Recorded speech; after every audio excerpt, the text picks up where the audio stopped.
Hello there, welcome to Bally's Kitchen. Thank you for liking and subscribing so far. I haven't been on here long and I'm absolutely thrilled with the response I'm getting. Today we are going to make a lovely Indian savoury dish, well, like a snack. They're called pakoras, and you can make them with lots of different vegetables.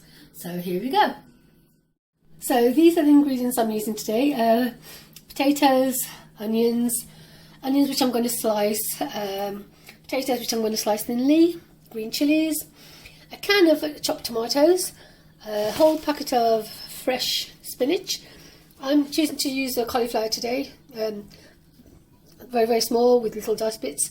My spices, you can choose to put mushrooms or aubergines or peppers, whatever vegetable you have at home, whatever you fancy.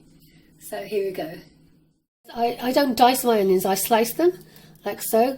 I've got some done already. Now you can do it on a chopping board like so. As a young child, my mother taught me such, and I was always quicker doing it like this, though I used to get told off in science lessons, domestic science lessons. So that's your onions done. With the potatoes, they need to be nice and thin, so I used kind of like get my knife and do them like this in my hand. Now if you're not confident with using a knife like that, that's fine. There's other ways of doing it, like I'm going to show you now.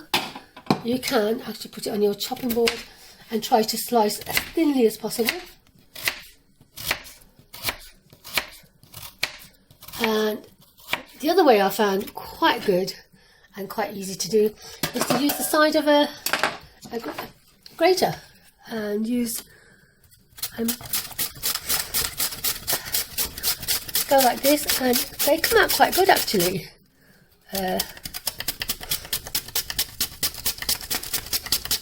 Oops, one goes flying. If I can quickly show you, they are nice and thin. Beautiful, perfect. And I use to bind everything together when we make pakoras is this flour called besan, or priyati as you call it in Punjabi, and you can purchase this from any supermarket, as to Tesco's or any Indian store, and this is basically ground chickpea flours, ground chickpeas, or made into a nice flour. And if I open it and show you quickly, it's just a nice yellow flour.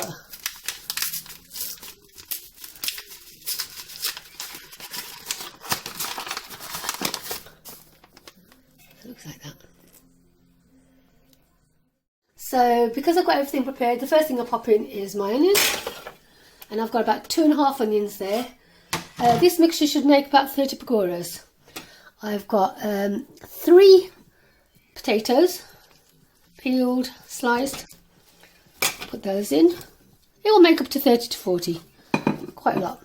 And then I put in I've chosen to put in cauliflower today, so I've just made them into little florets. And the green bits of the cauliflower, I like to use that as well, so I pop that in. I slice it all up, pop that in.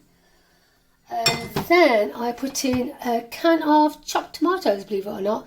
Other people like to use yogurt, some people like to use extra oil, some people like to use grated cheese, but I always use tomatoes because they just give a lovely flavour, a nice texture, and they're much more healthier, I feel, than cheese and other bits.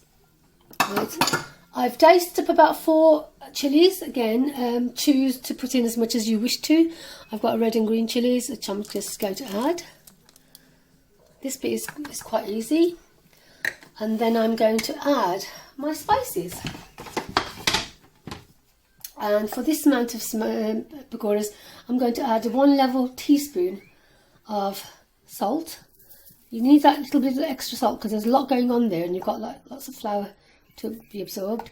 I don't put any yellow turmeric in because I'm not really looking to give it a colour or anything like that, but I am going to put a heaped teaspoon of garam masala, and tablespoon, and then I'm going to start mixing it very gently.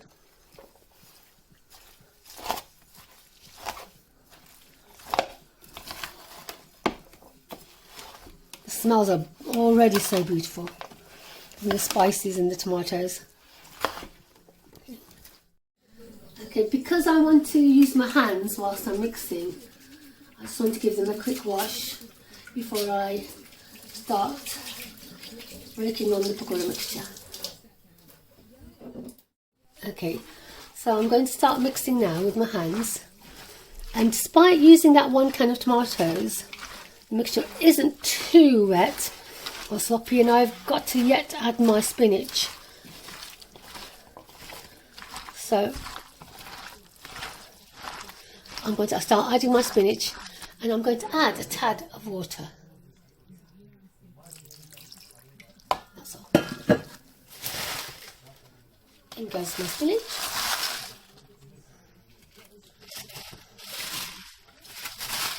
This is just 1 bag of spinach from in the supermarket, washed, cleaned. I don't bother chopping it because it will cook nicely when it's in the oil. And we just turn it around gently, very gently. Okay, now this looks really lovely and quite softened, and this is the time when I want to introduce my flour. And I would say roughly about, try putting a cupful in and see how it goes. And this is just by trial and error really, because you don't want it to be too dry and you don't want it to be too soft, but this is great. And again, once again, I've just washed my hands, and I am going to use my hands for this. So here we go. I find it so much easier, and you can squish in all the flavours and all the lovely vegetables together with all the spices. Yeah. Now this, if I put this in the oil, it would just disintegrate, so I know I need a bit more flour, maybe another handful. I would say roughly in about this amount of mixture you will be looking at 2.5 to 3 cups of flour.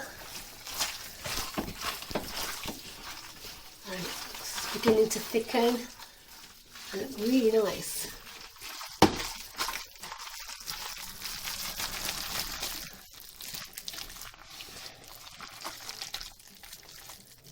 Still think that needs a bit more. This would probably be my 3rd mug of flour.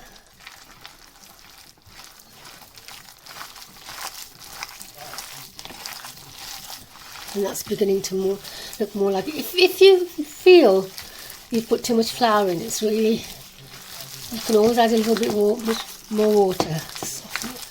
But I think that is just right. So about 3 cups of flour to all of this, and that feels right. Ready to make these into small balls and pop them in the hot oil.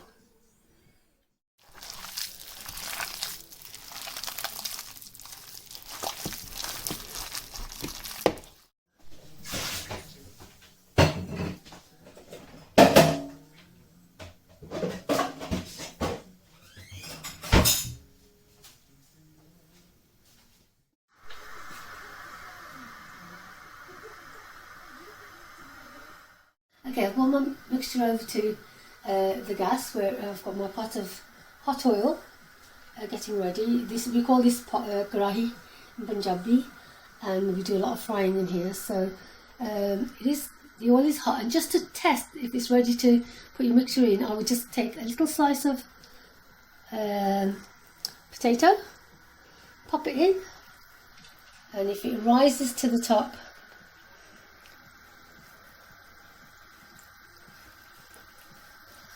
like so, then you know your oil is absolutely ready. Okay, and once it's at this heat, I would just lower it just a little bit, because you don't want your food to burn. Okay, so I'm going to take that out, so I know my oil is ready, and I'm going to put my mixture in. I'm going to use 2 spoons. If you don't like putting your hands in the mixture, and just about 2 tablespoons heaped is all you need, and we drop them in like that.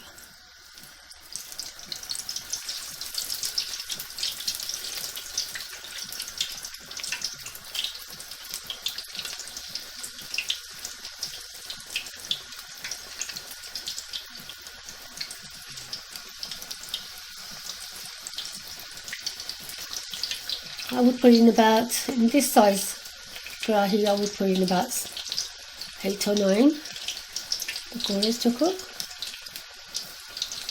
Try and keep everything together. But what I also like doing, I'm going to quickly wash my hands to show you. Use my hands.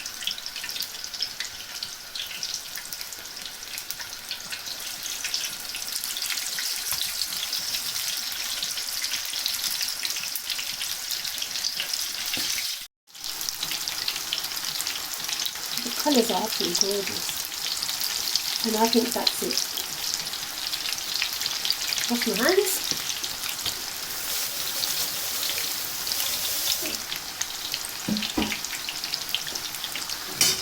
I like to take a fish slice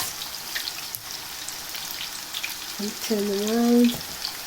As you can see, they're getting lovely golden brown, especially the first batch of them in. Now you don't want to take them out too soon because you want them to be cooked on the inside, otherwise they're going to be a bit stodgy.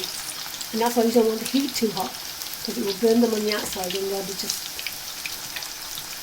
doughy on the inside when they're cooked. But these are cooking nicely. Really pleased. Okay, these are ready. I think I've been cooking them for about 4 minutes. I'll drain them. Put them on some kitchen towel,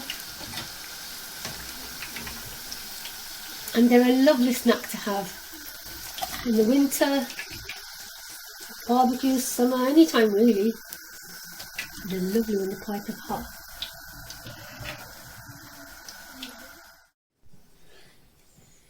And here are my pakoras.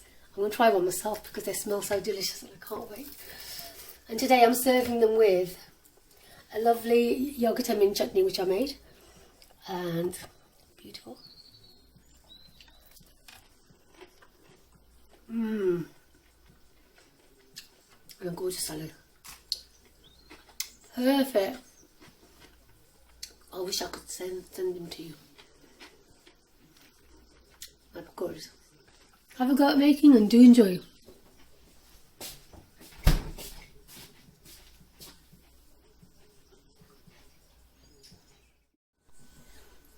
Thank you for watching my video. Do enjoy it. I hope you enjoy making them, tasting them, and do let me know in the comments if there's anything else that you'd like me to make for you. And let me know how your cooking went. Thank you so much. Enjoy your weekend.